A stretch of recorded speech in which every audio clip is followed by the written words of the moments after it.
opinions and views expressed in the following program are those of the speakers and the host, and do not necessarily reflect those of Yoakley Scott Corporation and your sports network. Yeah, I've been closer to Jesus before, so can you help me out? Oh, can you help me out? Am I on my own? Am I on my own? But can you help me out? Am I on my own? Am I on my own? Or can you help me out? Can you help me out? I've been scared to look in my soul.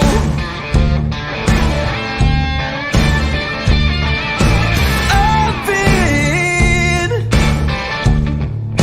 afraid I would follow the road. Yeah, afraid of the things I've been told. Hello, everybody. Welcome inside a Thursday episode of Running Point on ysnlive.com. As always, we are brought to you by our good friends over at Greenwood Chevrolet in Austintown. They go the extra mile for you. We try to do the same here on this show every single day. And as always, I want to take the time to thank Greenwood Chevrolet for being the presenting sponsor of Running Point since day one. They followed us through a lot of twists and turns and changes and updates to the format of the show, and they've never stopped believing in what this show can be. And I thank them, and I know YSN thanks them for all the stuff they've been able to do as a corporate sponsor of the network and as a presenting sponsor of this show. Make sure if you're in the market for a New Year's vehicle, you head out down to Greenwood Chevrolet in Austintown. There's no one that'll take better care of you than them. And they got my vote as the dealership to go to. So today we're going to have a good show. We have some softball to talk about because since we went off the air yesterday, Austintown has gone final in not one game, not two games, but 3 games in the Little League Central region. It's been a busy 24 hours for Austintown, but they have paved their way all the way to tomorrow. Let's recap what went on in Whitestown, Indiana. Let's rewind our heads all the way back to yesterday afternoon. It started for Austintown against Illinois, and this game was a wild one. Austintown took a 2-0 lead after 1 inning. And as we look at the breakdown of how it happened, just kind of nutso, right? Austintown, this is the first game of the whole tournament where Austintown was the away team. It's all coin toss, and they've been able to get the home team advantage. I guess you could say an advantage, especially in close games late. It turns into an advantage. But this was the first game where they were the away team, and they set the tone early. A double from Kate Averill got things started after the single to lead things off by Seneca Coates. That made it 1-0 Austintown. And then they also scored a run on Mike Sell, who got the RBI ground out to score Kate Averill. So it's 2-0 Austintown after 1. Then you fast forward to the 4th inning, where Austintown's able to score 2 more. And it's a double from Lexi Petrilla at the bottom of the lineup that does the damage this time. She doubles. She scores Gianna Hoops, who singled to open up the inning. And then later in the inning for Austintown, it was a Mike Sell hit again that scored another run. Now, Illinois got out of the inning by throwing out a runner on the base pass after the run scored. But here's Austintown up 4-0 really quick. But just like every team in this regional, it feels like Illinois was able to fight back. They were not going away. No game that Austintown played has been without some kind of struggle here and there. Especially this one. So Illinois fires back. They get 3 runs to try to come back. 1 run in the bottom of the 4th, 1 run in the 5th, 1 run in the 3rd. 1 run in the 4th, 1 run in the 5th. So when you look at that, Illinois is scoring a run every inning. One run, one run, one run, one run, one run. But Austintown had the ace in the pocket in the final inning. Annabelle Mikesell did her job, kept Austintown in the game, kept their lead intact. And then the final inning, the sixth inning, it was Mila Hamley that came in to shut things down as the closer. Struck out the side, got the clean inning to get the win 4-3, and they were able to do that because of the innings limit. You can pitch anything less than 7 in one day. Will get you, make you eligible for the next day. So Austintown knew that if they won 2 games yesterday, they'd be playing today.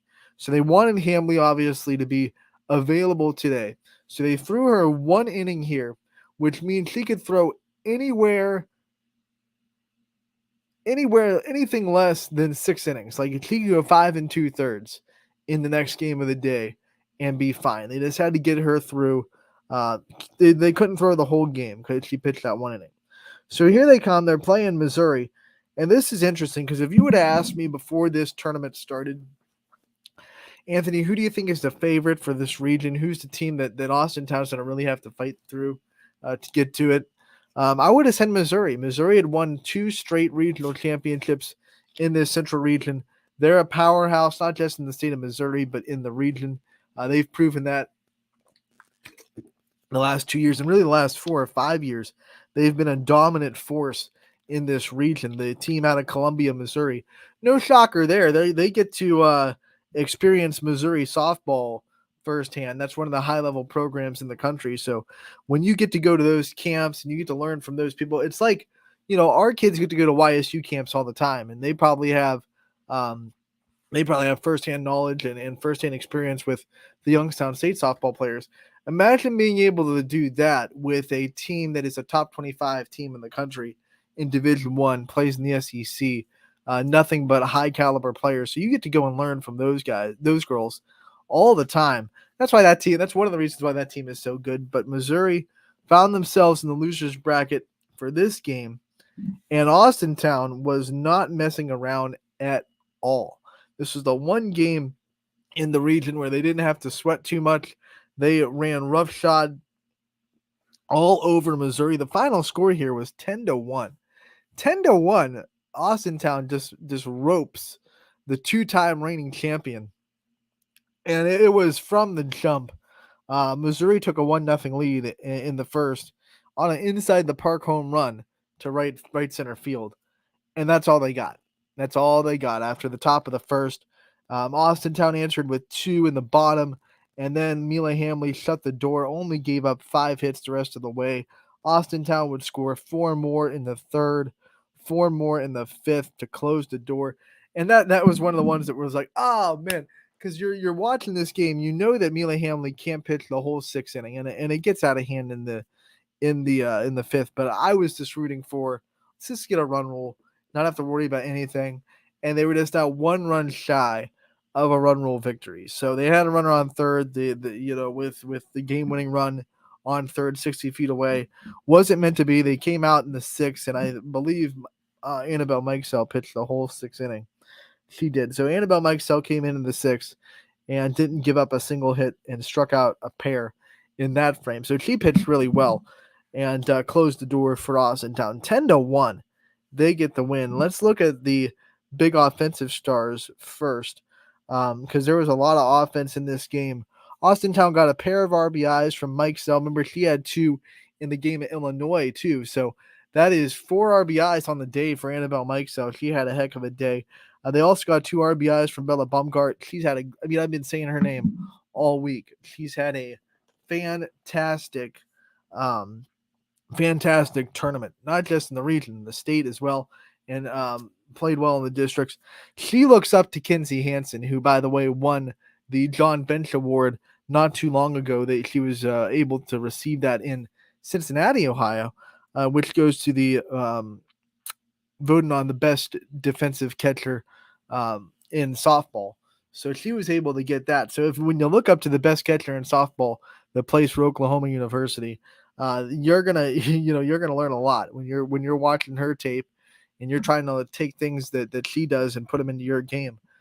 There's not too many catchers I'd look up to more than Kinsey Hansen right now in the sport of softball. So no shocker that Bella Bumgart is really putting on a show in this tournament. She went 1 for 2 with a pair of RBIs. They also got an RBI on the day from Mila Hamley. She went 1 for 2, starting to find her bat a little bit. Kind of quiet in the state tournament, kind of quiet the first couple of days of this region at the plate, but last couple games now, she's really starting to find that bat. She went 1 for 2 with an RBI. They had 5 RBIs on the day, totaled with 8 hits. They only had 1 error. Illinois made 3 errors.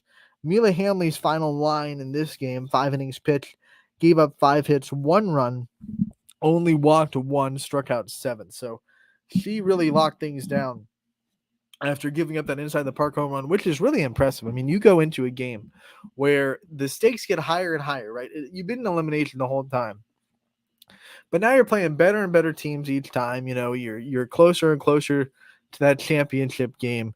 I'm sure the pressure starts getting dialed up a little bit, but Mila Hamley gives up an inside the park home run on the first at bat of the day. And then from that point on, gave up 4 hits, struck out 7, walked 1. So gave up 5 base runners from that point on. Well, 6 if you include the air.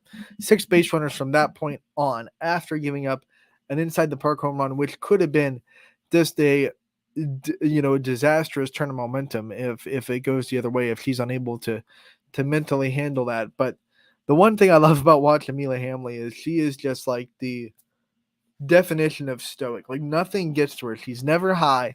She's never low. She's just riding that even roller coaster the whole time. She'll get a big strikeout, and her reaction will just be turning to her infielders with a very, very mid face. Just here we go. Let's go. Let's get this next out. Like there's no sign of exhilaration or being high on the mountaintop until the game's over. She gets the last out. You start to see that smile a little bit. You start to see the kid in Mila Hamley come out when the game's over, and she finally is able to say, "I got that last out." We saw it just earlier this morning, but in that game, between the lines, I almost said between the whistles because you're so used to saying that for every other sport, but between the lines in baseball and softball, you never see her, get too high or get too low. You never see her kind of frustrated. Sometimes she looks frustrated, but she's not because you see how she handles the highs of the game. So I think that's a big thing for a young pitcher to be able to ride the momentum of a game. Now, some players have to be emotional, and that works for them. And I'm not knocking that. I'm not saying that you can't celebrate the wins and you can't celebrate the good plays that you make. We saw Indiana's catcher yesterday make an incredible diving catch, and her reaction was viral. I mean, it's all over social media because that she celebrated the catch. It was an awesome catch. She's an energetic player. It works. So if it works for you, I'm not knocking that at all. But Mila Hamley is obviously a player that needs to stay in that zone for her to do well, and she does it perfectly. She's not too high, not too low, like I said before. So that's their win last night, 10-1 over Missouri. They weren't done yet. They had to come back this morning. So they had to play 2 yesterday and then come back at 11 a.m. today and play a team that was undefeated until yesterday in Indiana, who lost to Iowa yesterday to bounce into this elimination game. And this, once again, Austintown was the home team. They took advantage of that. After a clean first inning from Hamley, Austintown set the tone. 1 run in the first, 1 run in the second. And then when Missouri finally scored to make it a 2-1 game, guess what? We're going to score 2 more in the bottom of the fourth to make it 4-1. That is the final score. Austintown wins this game.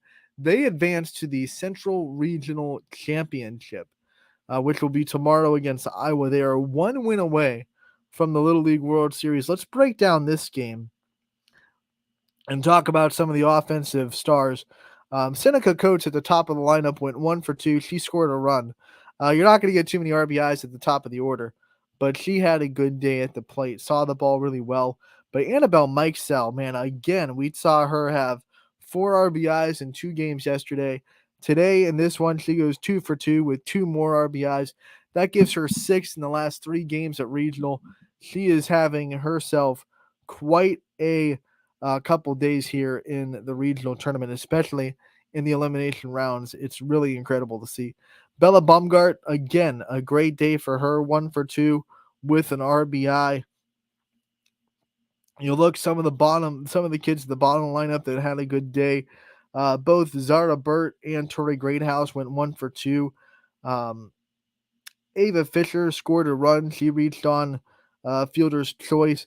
Mila Hamley got another hit today as well. She went 1 for 2. So 7 hits total for Austintown as they score 4 on 7. They only allowed 3 hits on 1 run. You look at Mila Hamley's final line. She went the complete game. 6 innings pitched, 3 hits, 1 earned run, only walked 2, and she struck out 8. So that is the last 2 outings for Mila Hamley. 7 last night against Missouri. 8 today. That's 15 strikeouts in 2 games in less than 24 hours.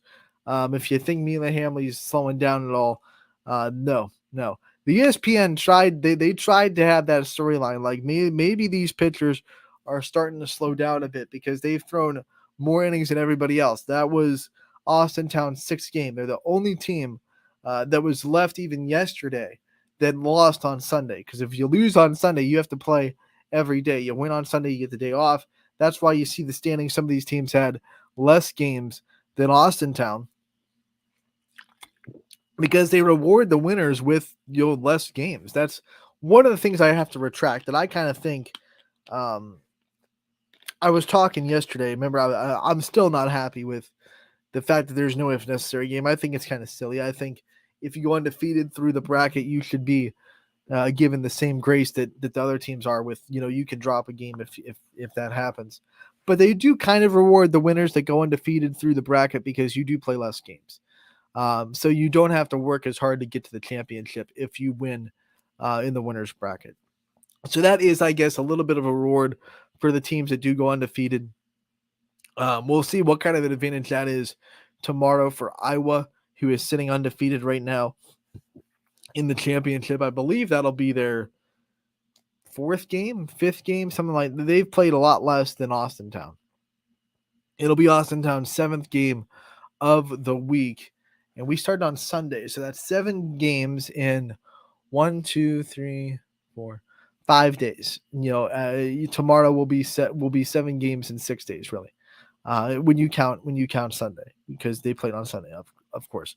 So we'll see what kind of an advantage that is. These two teams played each other on Sunday. It was the loss that put Austintown in the elimination bracket was to Iowa, and it was a game where both teams were super even. Like, I know it's 8-3 final score. You look at that and you think Iowa was by far the better team, but this is not the case. If you watch that softball game, they were scoreless through 7 innings. And this is Little League, it goes 6. So through 1 extra inning, they were scoreless. The offense only picked up in the 8th when you got a free runner on second with nobody out. And the pitchers were both in triple-digit pitches. That's when the offenses started to pick up. But when these pitchers were fresh and just going, neither offense could really find much of a hole against the other. I think that combined there were 4 hits through 7. Each team had 2. So we're going to have to see what offenses make the most adjustments tomorrow. It'll be interesting because when you play a team again the second time, sometimes you can get into the trap of making too many adjustments or trying to give them a different look. Instead of just saying, hey, this is my best, can you beat my best twice? And I think Austintown will do that. They are experienced with playing good teams multiple times. Remember, they had to play Boardman 3 times when you include district and state. And that's a really good Boardman team that won state the year before and brought a lot of players back from that state championship team this year. And Austintown was able to beat them 2 out of 3 times. So they lost to Boardman the first time in the district. And then they had to come back. They beat Boardman 7-0 the second time they played, and beat them 11-0 the third time they played down at State. So you look at that team. Austintown's used to playing a team twice, playing a good quality team twice. They were definitely used to playing out of elimination because they did that in the district. Now they've done it in regionals. I would not be worried if I was an Austintown fan. Obviously, this is going to be a tough game. I was a really good team. But, if you're worried about them running out of gas or them not being able to handle, playing a team that beat them, they've been there, they've done that. They've experienced just about everything that you can experience in a little league setting. In the last 3 weeks, they've experienced rain delays. They've experienced being postponed a day for rain. So even if God forbid, knock on wood, because we've seen enough bad weather through our sports season, through our summer already. But if weather hits Indiana and they have to delay the game and wait, Austintown's been through that plenty too. There was actually a rain delay yesterday in the first game. They didn't start till about 40 minutes after they were supposed to because of a rain delay. Handled it well, came out ready to go. Austintown's been there, they've done that. They've experienced everything. So I don't think anything's going to shake this Austintown team. Very impressed. Can't wait to see what they do tomorrow. Iowa, 3 o'clock, ESPN Plus. And make sure to tune in because ESPN sent one of their best analysts to the Central Region, Kenzie Fowler. I'm a big fan of her as a commentator. She did the game today. She'll be doing the game tomorrow as well. Arizona grad, 2-time All-American. So she is a fantastic player in her time, and she's also a fantastic color commentator. So make sure to tune in to ESPN Plus because it is a treat for sure. So Austintown plays Iowa tomorrow at 3. The winner goes on to Greenville, North Carolina in the Little League World Series. This is not like everything else. There's no if necessary game. People have been asking me today. I've gotten 3 texts already, and the game went final like 30 minutes ago. Well, almost an hour ago at this point. It's almost 1:30. And I've gotten 3 texts that say, does Austintown have to beat Iowa twice? No. I know we're used to that with the districts. We covered the districts all the way through. There were if necessary games in the district. There are no if necessary games here. Austintown just has to beat Iowa once. That's it. Beat them once, and you're in the Little League World Series. This is a winner-take-all championship. Double elimination has now been X'd. It's no more. And if Austintown wins tomorrow at 3, they're going to Greenville, North Carolina. It is part of ESPN's coverage of softball tomorrow, where they're going to have 12 straight hours of softball tomorrow, as all the regional championships will be on ESPN Plus. You got to love that. And then what I really love as a softball fan, I'm ecstatic that the Little League World Series Championship for the first time, and it's softball, on TV on softball, it'll be on cable television. I mean, it'll be on network broadcast television. It'll be on ABC, the Little League Championship. That is huge news for softball, and we continue to grow this sport. We continue to see it grow. We continue to see the viewership go up, and up in the college softball season. And of course, when that happens, ESPN's going to recognize that they're going to give them what they deserve, and that'll be on ABC, which will be awesome to see the Little League Softball Championship, World Series Championship on broadcast network television. Anybody can watch it. You don't need an ESPN subscription. You don't need cable. You can watch it with an antenna, which is awesome. Awesome to see for our sport. Baseball one will have for the first time on ABC as well. So baseball, Little League World Series will also have their championship on ABC. Doing a great job with that. The Little League president is going to bring the Professional Softball League Athletes Unlimited to Greenville, North Carolina to play a couple games before the start of the World Series. So all those players are going to be able to meet the best of the best, really. I mean, the best players of the softball world are going to be there to interact with these girls all weekend, which is awesome as well.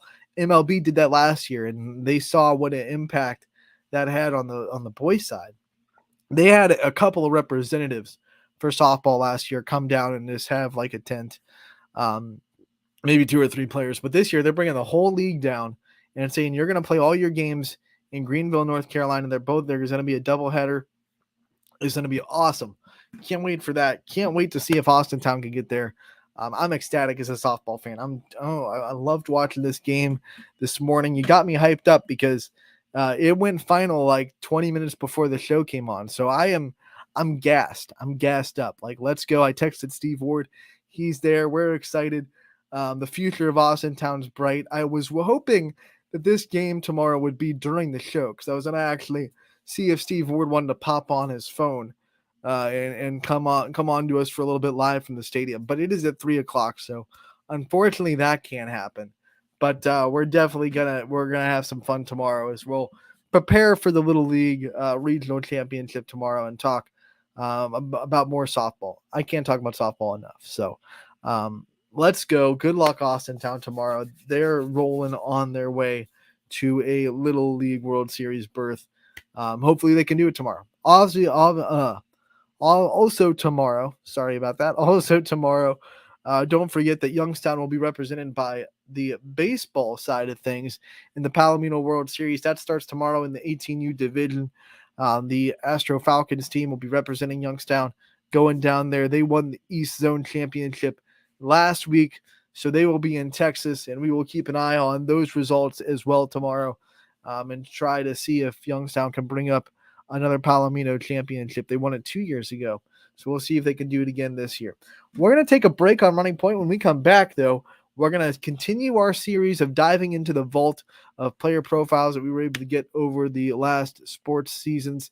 We will stay in fall sports. We're going to go to Girard this time and hear from the boys basketball side of Girard and relive the player profile that we did with Thomas Cardero from Girard boys basketball. It was a great interview, and we're going to relive it, replay it for you after this commercial break on Running Point. As always, we are brought to you by Greenwood Chevrolet in Austintown. Back in a bit.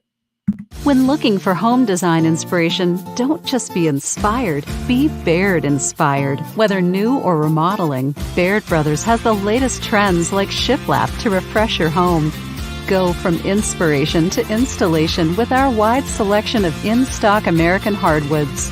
From the rustic charm of antique oak to the warmth of traditional cherry, Baird Brothers has what you need to make your home inspiring. Baird Brothers, our family's heritage, your family's home. Quality, customer service, and integrity. Those are the 4 words that have driven our success since 1957 at Joe Dickey Electric. Joe Dickey Electric is one Mahoning Valley landmark business that stays current with the requirements of our customers. Family owned and managed, we are an electrical contractor and energy solutions provider. Every member of our team adds to his or her skill set through ongoing training. Residential, commercial, industrial, automotive, and more. We keep ahead of the needs of our customers with a fleet of more than 50 vehicles and 24/7 emergency service, so you're never left in the dark. WRS Wealth Advisors, the area's premier wealth and retirement specialists. Located on South Avenue in Boardman. Your teams work hard and give it all they've got. Well, so does ours, because 21 Sports and YSN give you extra effort when covering local sports. 21 Sports and YSN, winning coverage of our Valley's teams. Hi, I want to tell you about my Trish Yearwood home collection available at Sheely's Furniture. With 2 locations serving Ohio and Pennsylvania, Sheely's is one of the country's top sellers of my home collection. And the best part? At Sheely's, you never have to wait for a sale. They offer everyday low pricing as well as a price match guarantee, so you can shop the Trish Yearwood home collection with confidence. Come see my collection with something to offer for every room in your home and get it all with free local delivery, only at Sheely's Furniture. At Greenwood Chevrolet, we offer a worry-free experience for all our customers. From sales to financing and even service, we'll help build your perfect vehicle and lock in your trade value while your vehicle is being built. No worries. We guarantee financing, regardless of your situation or credit history. No worries. And when your vehicle needs service, our award-winning team will get you back on the road. No worries. That's what going the extra mile means. Only at Greenwood Chevrolet.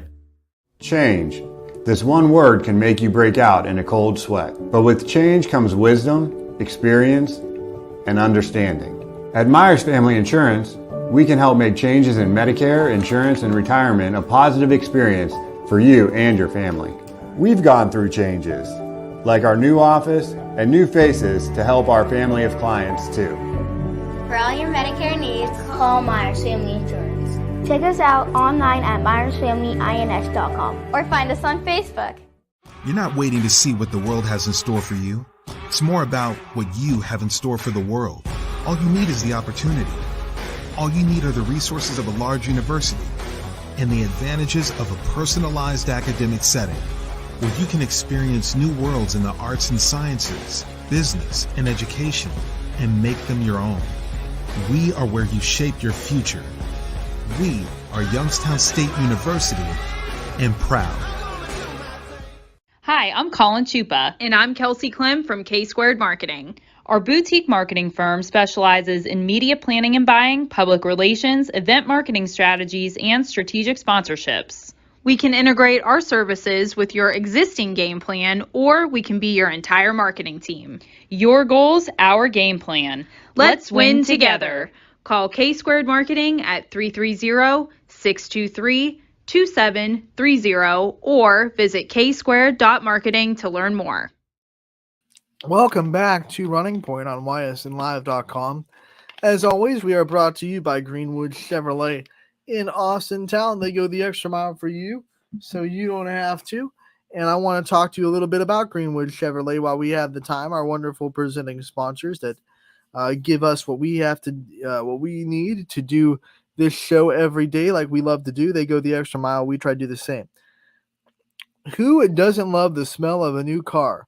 Stop in to test drive vehicles like the 2023 Chevrolet Equinox Premier Crossover FWD ILZ. A new one could be waiting for you. Make sure to go down to Greenwood Chevrolet and test drive the car of your choice today, including the all-new 2024 Chevy Trax. And Greenwood Chevrolet is the only place you can go to test drive that. So make sure if you're in the market for a new or used vehicle, you head down to Greenwood Chevrolet in Austintown. They go the extra mile for you, and they've been our presenting sponsor since day one at Running Point. We couldn't thank them enough for that. With that being said, as promised before the break, we are going to dive into our series again, Into the Vault, where we relive the best player profiles that we were able to get over the last sports season before we start to preview the upcoming fall season, which will start next week, guys. Tryouts are really right around the corner for volleyball and soccer, and football coaches are starting to get a good clear of their roster. So previews of fall sports are coming very fast. So we're taking our last gasp to trying to relive some of the great player profiles that we were able to get the last sports season before we start to get new ones this upcoming fall, winter, and spring seasons of 2023, 2024. Today, we're going to relive a great player profile that we did with Girard Basketball's Thomas Cardero, graduated from Girard, going to play basketball at the next level. Great kid, great interview. And in case you missed it back in the fall, here it is with Thomas Cardero from Girard. Anthony Hartwig here with a Girard basketball player profile. I'm joined by Thomas Cardero, one of the top players in the area this year so far. Tom, thank you so much for taking the time to join us today. Yep, thank you for having me. All right, so this Girard basketball team has been so fun to watch this year. You've taken kind of the next step as a team. Last year, you were the thorn in everyone's side of the NE8. This year so far, you're the top dog. You're in the top spot right now in the NE8. What's been the difference between last year and this year from your perspective, and the reason this Girard team has taken that next step as a basketball team? I think a little bit has been like the mindset. We've really set our sights on a lot of those bigger achievements. Winning the conference, going far in the tournament, and a lot of it also is just growing as a team. A lot of the seniors on this team, we've been playing together since 4th, 5th grade. And we've really grown together as that time's gone on. You're not going to get through a season inside this conference either without some adversity, and you guys have definitely faced your own share. How have you bounced back from that? And every time you lose, you're right back into it, and here you are still at the top of the conference.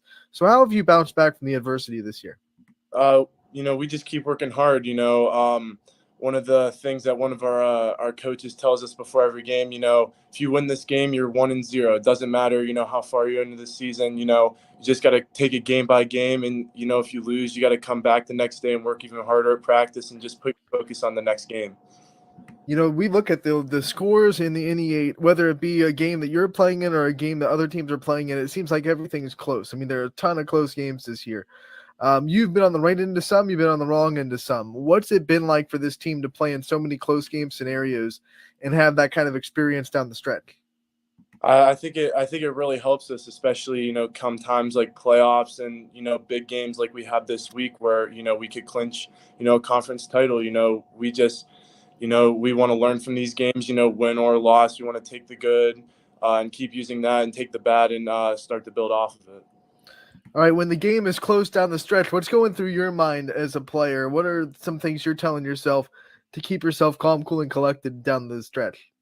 You just want to win the game. You're so focused. You don't think about anything else that's going on. Outside of the game. You have to have 110% focus on the game coming up and everything that's going on. Whether it's you're in a timeout, you're standing at the free throw line. Everything has got to have your complete focus.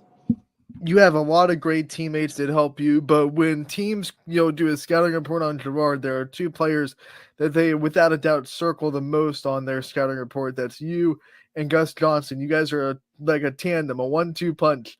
What's it been like going through this with him and being able to kind of have him on your team and succeed right along with him? I mean, it's been great. There might be a night, my shots may not be falling, but Gus gets going. It's just been really good having a teammate like him. He can make some plays a lot, and have a lot of other teammates that can make plays too. So it's really nice having that. I want to ask you about this Gerard community. Every time we get to a Gerard game, whether it be home or away, the student section pops up. The community is there to support you guys. What's it like knowing that you have such a big following behind you? Oh, it's great. There's no better feeling. It really, when we're at home, it feels like we have a true, home court advantage. And even when we're away, we still have a lot of supporters, and even sometimes more than, the home team. So it's just really good to, have that behind you as well. And you talk about that home court advantage. We feel it in every sport when Gerard's in that gym. Every team has something about their gym that makes it feel like home to them. What is it about your home gym that makes it feel like it's a home for you? I think just, growing up in that gym, playing in it so much, and we all have that experience in there. And I think another one is just having that home crowd, regardless the game, regardless the occasion, we're always going to have a bunch of people packed in that gym. All right, I want to talk about your family legacy at Gerard, because there's a lot of Carderos in that Gerard alumni group. Your family has been, loud and proud Gerard for a long time. What's it like continuing the family legacy as an Indian?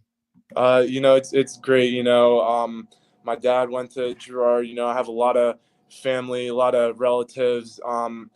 My cousin's still the wrestling coach here. It's a good feeling, to be continuing that legacy.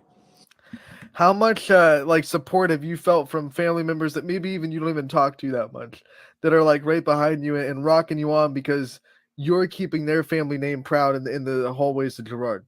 It feels so great. It's overwhelming sometimes. It's always just a good boost of morale. To have them supporting me. Does it ever turn into pressure at all? Like, hey, like this is my family. This is what they've done at Gerard. I have to live up to that. No, not really. It does kind of help with a little motivation though. But I really don't see it as pressure as much as more or less just motivation to me. What else do you use as motivation? You're such a fierce competitor. You have to have other things as well that keep you motivated and keep that competitive engine going.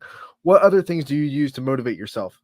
Well, I'd say the main thing is, I just want to win. At the end of the day, that's what I'm worried about is, are we winning or losing? And I'd say another thing is, I want to play at the next level. I aspire to, play in college after high school, and, just going out and competing every night, I think is really going to help me prepare for the next level. When you have dreams of playing at the next level, you obviously have to put the work in, and it's a lot of work that people don't see. It's outside of practice. It's getting extra gym time.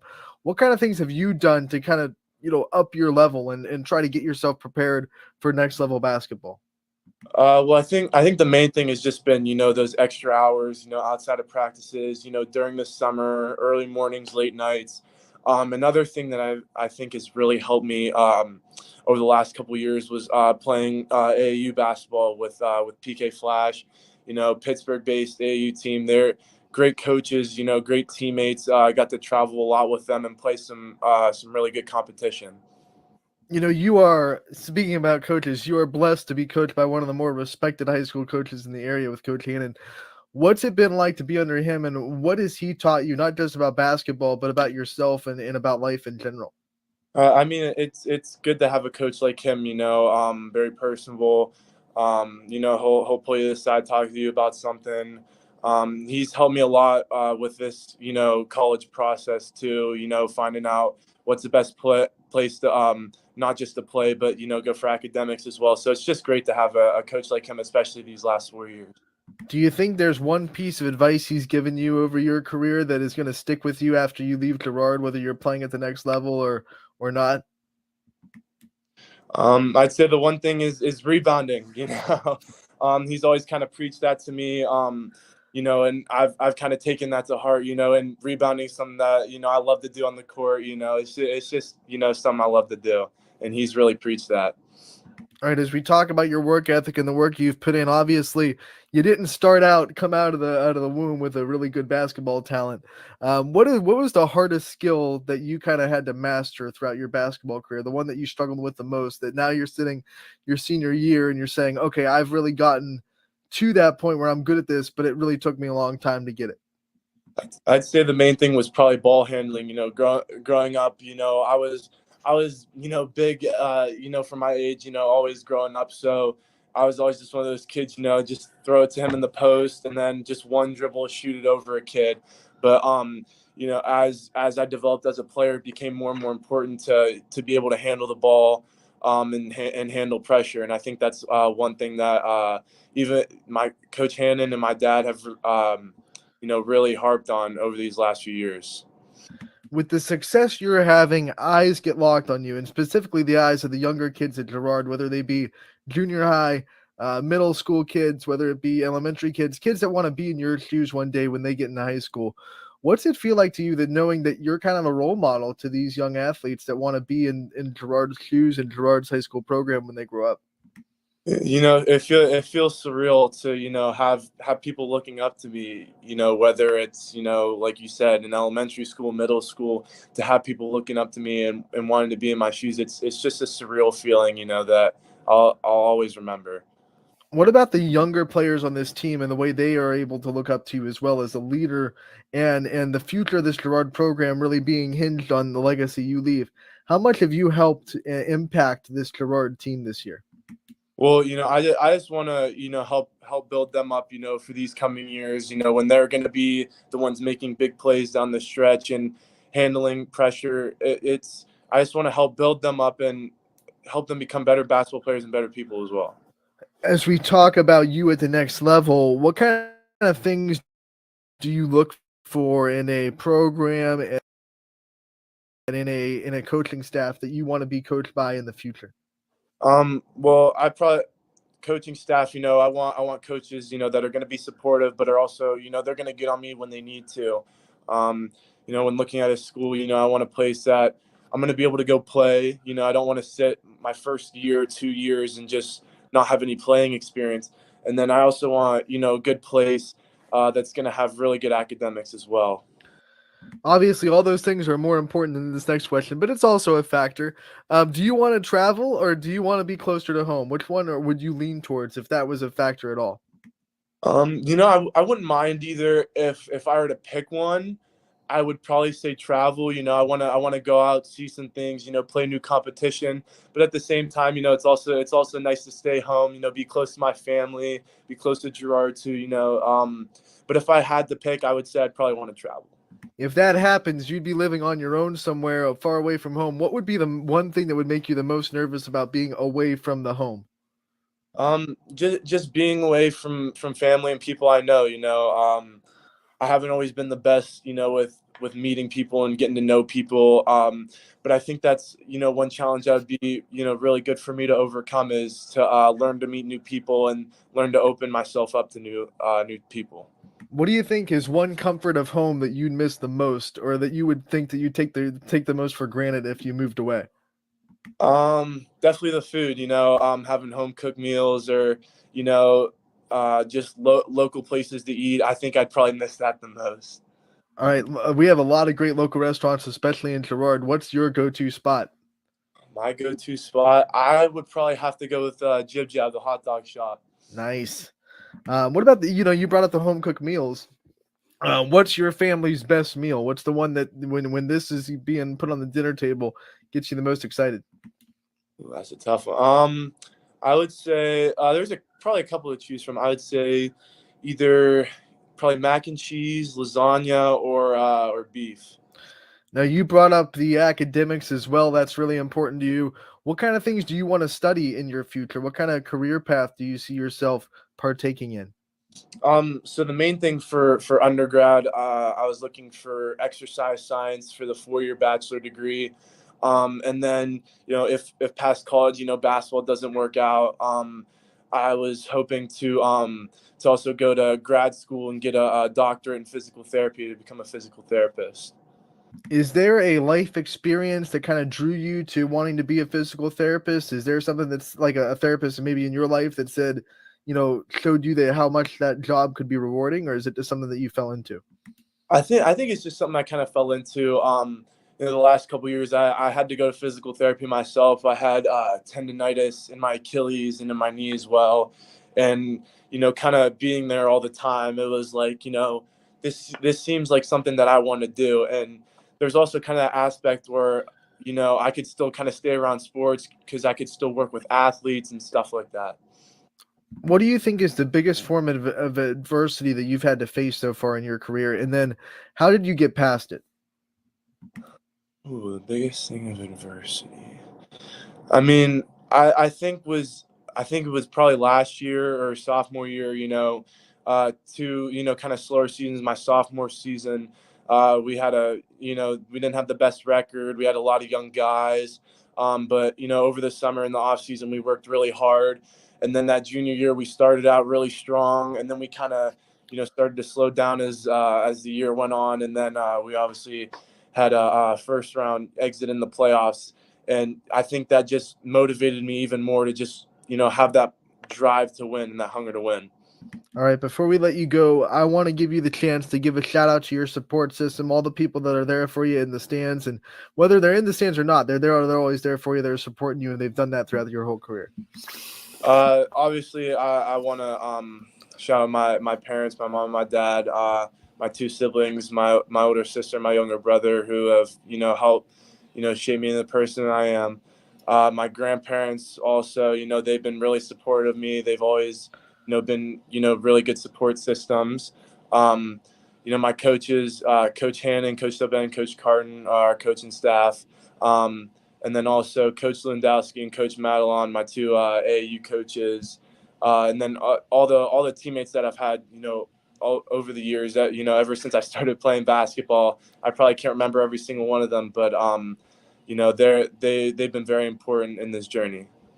All right, Thomas, thank you so much for taking the time to join us today. We wish you the best of luck the rest of this basketball season and in your future endeavors, and we can't wait to talk to you again real soon.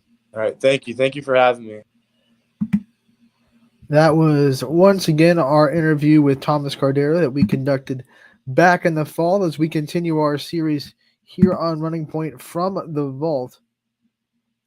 And we relive some of the best player profiles that we were able to get over the last school year before we start previewing the upcoming sports seasons in the fall, winter, and spring of 2023, 2024. Right around the corner, guys. I said it before, if you're just tuning in, our previews are going to be starting very, very soon. Tryouts are getting underway. Rosters are being more and more clear. So we're going to be having coaches on very, very soon to talk about their upcoming season, their schedule, their rosters, and their expectations for all the sports that we cover in the fall. So before we get to that, we do want to relive all the great stuff that we were able to do over the last year. And want to thank everybody else for being able to come along with us this year. We have a lot of new fans, I know, in the last year. We've grown a lot as a YSN, as a company. So we thank everyone for kind of hitching their wagon to us in the last 365 days. We can't wait to make our next season. This is going to be we started in 17, so this is going to be our sixth season as a company, our sixth school year.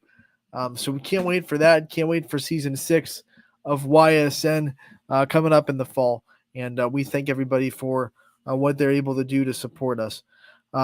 Want to retract or at least apologize, because I was totally under the impression from Boardman's 10U softball team that, like 12U, it was no if necessary game in the state final. But apparently, I was talking to Fred Moots right now, texting him back and forth. That is not the case.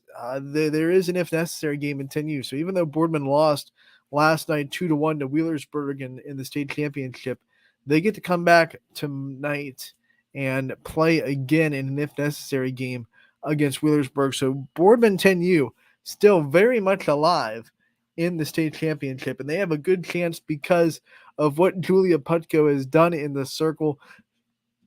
It's amazing. I know they lost last night, and a loss is a loss, but she threw another no-hitter. She hasn't given up a hit since July 1st in their first loss against Canfield. Since then, 6 outings. Boardman has played 9 games. She's pitched in 6 of them since July 1st. She's given up 0 hits. None. Like I can't even let that sink in. I'm blown away by that stat point. So she'll go back in the circle again. The pitch innings limit is 6 per day in 10U. So she went 6, so she's eligible to pitch again today. So she'll be able to pitch for Boardman as they go to another round in the state championship, trying to bring home that banner. They'll play Wheelersburg.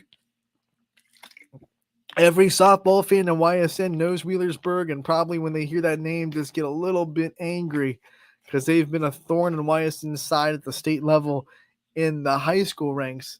Hopefully Boardman 10U can get our area some revenge tonight and knock off the Wheelersburg monster.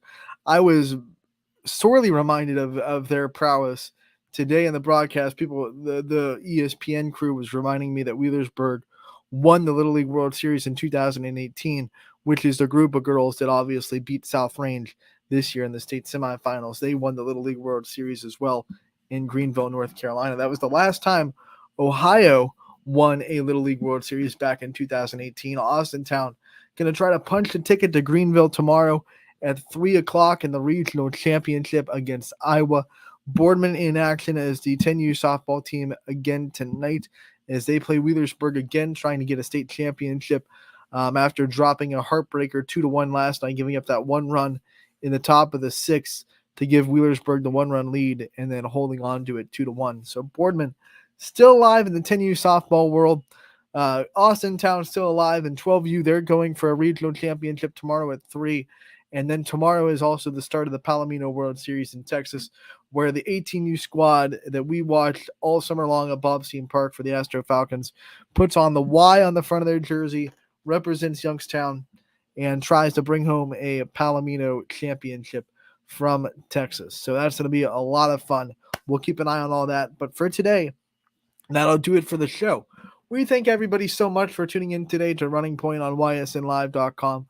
Before we do go, though, I do want to remind everybody that we are still looking for new members of the YSN team, and there is still time to jump on board. Message us on any social media platform. You can email us at info@ysnlive.com. Give us your info. You can also message us on any of our social media accounts. Get in touch with us, and then come to the YSN academies that we are having. Our first one is tomorrow night at Double Bogies in Boardman, and then that'll be at 7 o'clock. And then we will also have ones on August 3rd and August 4th next week for new members of YSN that want to learn what we're all about and want to join our team.